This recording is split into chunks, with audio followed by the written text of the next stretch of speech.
Sebelumnya, Assalamualaikum warahmatullahi wabarakatuh. Salam sejahtera untuk kita semua. Perkenalkan, nama saya Muhammad Najib dari kelas T01 dengan NIM 255080307111011 dari absen 30 dari program studi Teknologi Hasil Perikanan Universitas Brawijaya. Nah, pada presentasi video kali ini, saya akan memaparkan materi mengenai kebijakan pengembangan UMKM perikanan.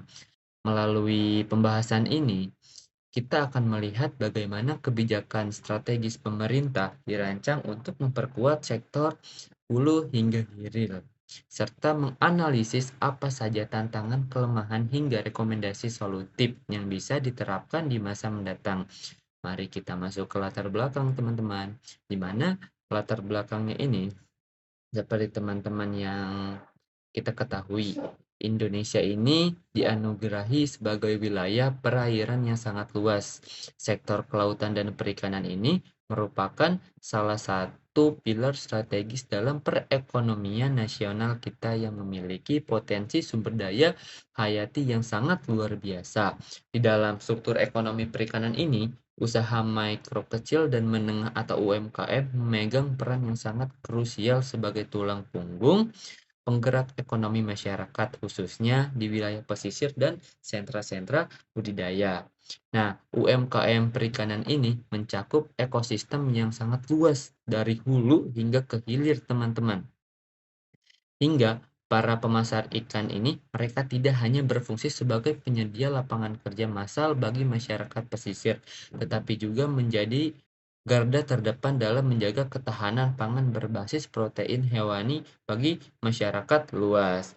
Namun, di balik peran biasanya sebagai tulang punggung ekonomi, dunia agribisnis perikanan kita ini masih kerap dihadapkan ada 3 tantangan utama, yaitu keterbatasan akses permodalan formal, rendahnya adopsi teknologi modern, kelemahan sistem rantai dingin. Nah, pada slide 3 ada identitas kebijakan strategis.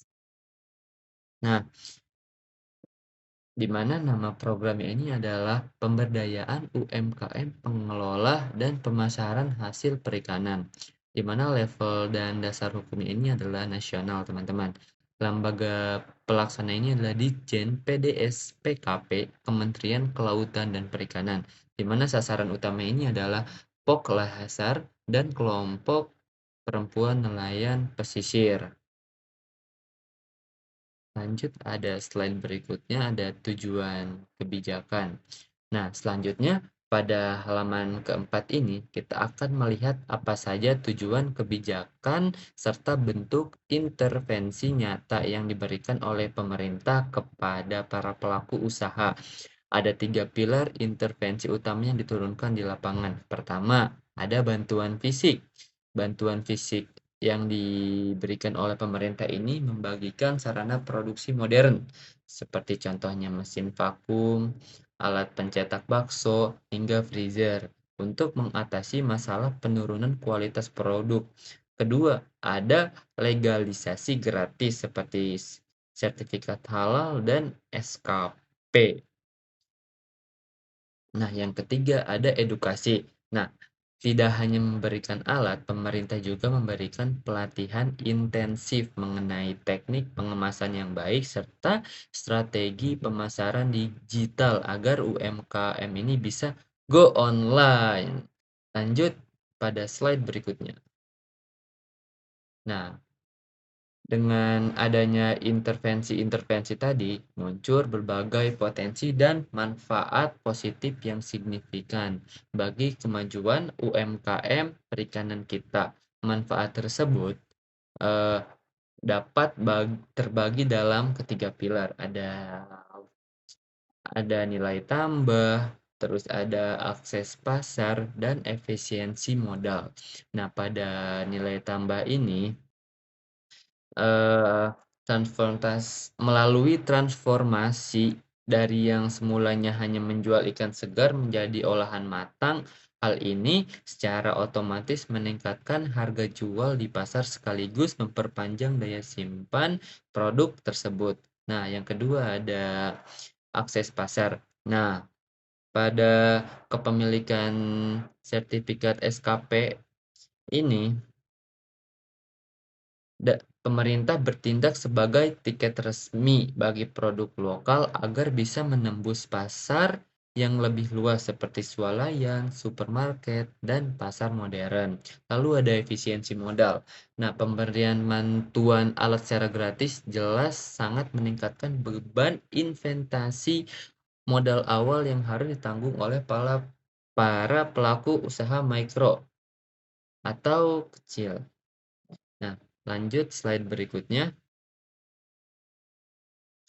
Nah, meskipun kebijakan ini membawa banyak dampak positif, kita juga dituntut untuk melihat realitas secara objektif. Berdasarkan evaluasi di lapangan, masih ditemukan beberapa kelemahan dan kendala utama di antaranya itu adalah hit and run. Di mana hit and run ini sering terjadi minim pendamping jangka panjang setelah alat-alat produksi diberikan kepada masyarakat. Akibatnya, kelompok usaha begitu dilepas saja tanpa pengawasan berkala atau secara berurutan. Lalu ada kendala kedua, yaitu isu maintenance. Nah, isu maintenance ini adalah mesin-mesin bantuan dari pemerintah ini tidak jarang berakhir mangkrak karena warga di lapangan ini mengalami kesulitan biaya.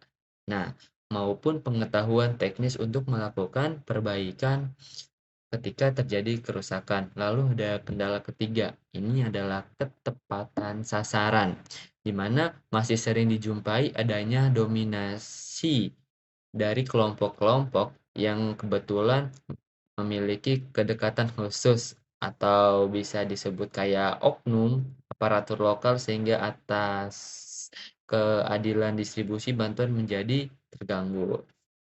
Lalu ada slide 7. Lanjut ke slide ini adalah rekomendasi strategis ke depan.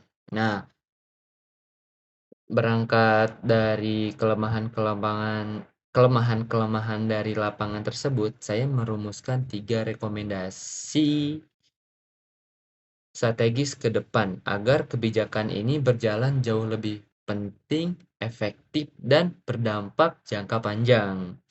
Nah, satu ada pendamping total.